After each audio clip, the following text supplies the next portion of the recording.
नाराए हमद। खुदावंद फरमाता है, मेरी भेड़ें मेरी आवाज सुनती हैं, मैं उन्हें जानता हूं।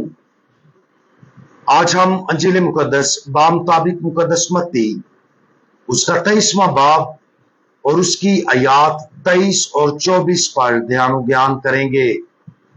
और आज हम मुहब्बत का तसादुम इसके बारे में सुनेंगे।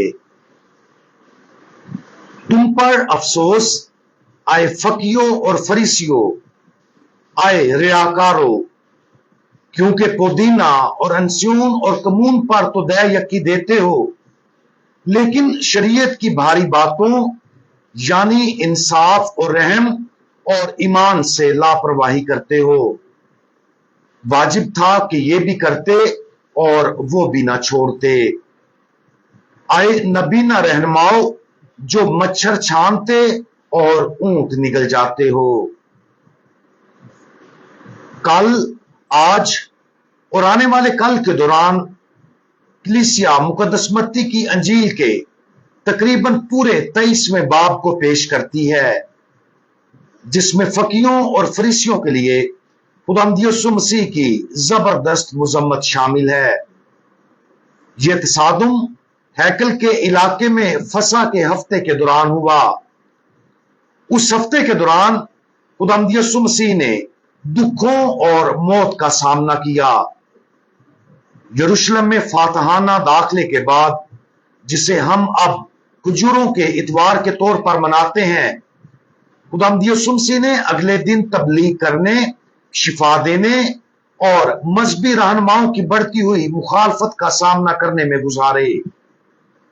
उसने ऐसा हैकल को साफ करने से शुरू किया जब उसने सराफों के तख्ते और कबूतर फरोशों की चौकियां उल्ट दी और उनसे कहा, मेरा घर दुआ का घर कहलाएगा, मगर तुम इसे डाकुओं की खो बनाते हो। इसके बाद के अगले दिनों में उसे सरदार काहिनों, फकीयों, हेरोदियों, बुजुर्गों और फरीसियों ने चैलेंज किया और उसने हर एक को वजाहत के साथ जवाब दिया। खुदावंद यीशु मसीह मजबूती से लेकिन उन्हें जीतने की कोशिश में प्यार से उनकी सरजंश की। इस खास मुलाकात में खुदावंद यीशु मसीह ने फकीयों और फरीसियों की मुजम्मत की कि वो ज़ाहिरी तौर पर रास्तबाज दिखाई देते हैं, लेकिन शरीयत की भारी बातों यानी इंसाफ और रहम और ईमान को नजरअंदाज कर रहे हैं। खुदावंद यीशु मसीह उन्हें बताता है कि वो जाहिर में रास्तबाज दिखाई देते हैं, मगर उनके बातन रियाकारी और बेदीनी से भरे हैं। अगरचे छोटी सी छोटी जड़ी बूटियों यानी पुदीना और जीरा की दे यकी देते थे, लेकिन उन्होंने शरीयत के दिल, खुदा और पड़ोसी से मोहब्बत को नजरअंदाज किया। रूहानी अंधेपन की वजह से इंसाफ और रहम को नजरअंदाज करते थे, लेकिन शरीयत की मामूली बातों की तफसील बयान करते थे। उन्हें अंधे रहनुमा कहकर खुदावंद यीशु मसीह उनकी बतौर रहनुमा नाकामी को जाहिर करता है, जो बजाते खुद रास्तबाजी के गहरे तकाजों को कबूल किए बगैर दूसरों पर बोझ डालते हैं। खुदावंद यीशु मसीह की यह डांट गुस्से से नहीं बल्कि मोहब्बत से पैदा होती है। खुदावंद यीशु मसीह उन्हें बातनी तब्दीली और दिल को साफ करने की दावत देता है, ताकि जाहिरी ईमान मुस्तनद तौर पर मुकद्दस हो।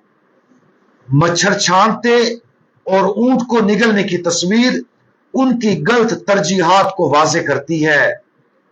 खुदावंद यीशु मसीह उन्हें और हमें चैलेंज करता है कि हम ये जांचें कि आया हमारे मजहबी तरीकों की जड़ें फजल में हैं या जाहिरी दिखावा हैं। खुदा के लिए हकीकी अतायत के लिए वफादारी और जरूरी खूबियां दोनों की जरूरत होती है, क्योंकि वो उन अमाल को मानी बख्शती है। इससे पहले कि उसके दुख शुरू हो जाए, खुदावंद यीशु मसीह उन लीडरों का सामना करते हुए उनकी मुजम्मत नहीं बल्कि एक रहम बरा इंतबा पेश करता है जिसका मकसद उनके दिलों को बेदार करना है। इस तसादम में जो चीज नुमाया है वो खुदावंद यीशु मसीह की सरजंश की शदीद और बेलगाम नोयत है। वो उनको मुनाफिक और अंधे रहनुमा कहता है। उनका मुआजना उन प्यालों से करता है जो बाहर से तो साफ होते हैं लेकिन उनके अंदर लूट और बदपरेजी भरी है। ये मुबहम तनकीदें नहीं हैं बल्कि नबवी तनबीहात हैं। पुराने अहदनामे के अंबिया की तरह खुदावंद यीशु मसीह सतही मजहबियत से ज्यादा दिल की सालमियत का मुतालबा करता है। जो अमल और नीयत दोनों को देखता है उसकी हर मलामत तौबा की दावत है। अफसोस की बात है कि उसके बहुत से सामईन ने तब्दील होने से इनकार कर दिया। आज खुदावंद यीशु मसीह के इल्फाज की कशिश पर गौर करें। अगरचे ज्यादातर फकीहों और फरीसियों ने उसकी मलामतों को रद्द कर दिया है लेकिन वो कलामे पाक में दर्ज हैं ताकि हर नस्ल उन्हें अपनी जिंदगियों पर लागू कर सके। उन्हें उस तरह सुने जैसे ये हमसे कही गई हैं और उन्हें हौसला शिकने के लिए नहीं बल्कि तब्दीली की तरफ रागब करने के जरिए के तौर पर सुने।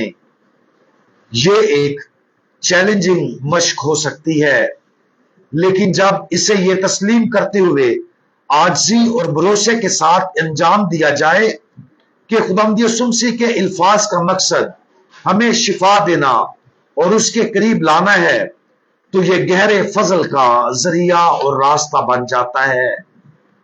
खुदावंद यीशु मसीह की मलामतों को अपने अंदर जड़ पकड़ने दें और तकब्बुर या गफलत की छोटी से छोटी जड़ी बूटियों को भी उखाड़ फेंकें ताकि हमारे अंदर हकीकी खूबियां परवान चढ़ें। हम दुआ मांगें। रहीम खुदावंद, फकीयों और फरीसियों के लिए आपकी मोहब्बत उतनी गहरी और खपत अमेज थी कि आपने उनके दिलों की सख्ती को चैलेंज करते हुए उनका पीछा किया ताकि वो आपके फजल से आने वाली राष्ट्रबाजी की तरफ रुजू करें। हमें आपकी मोहब्बत भरी मलामतों को कबूल करने और उन्हें अपनी जिंदगी में लागू करने की आजिज़ी अता फरमाएं ताकि हम सच्ची तौबा की तरफ रागब हो जाएं और आपके बदलने वाले फजल के लिए जरखेज जमीन बन जाएं। खुदावंद यीशु मसीह हमारा भरोसा आप पर है। आमीन।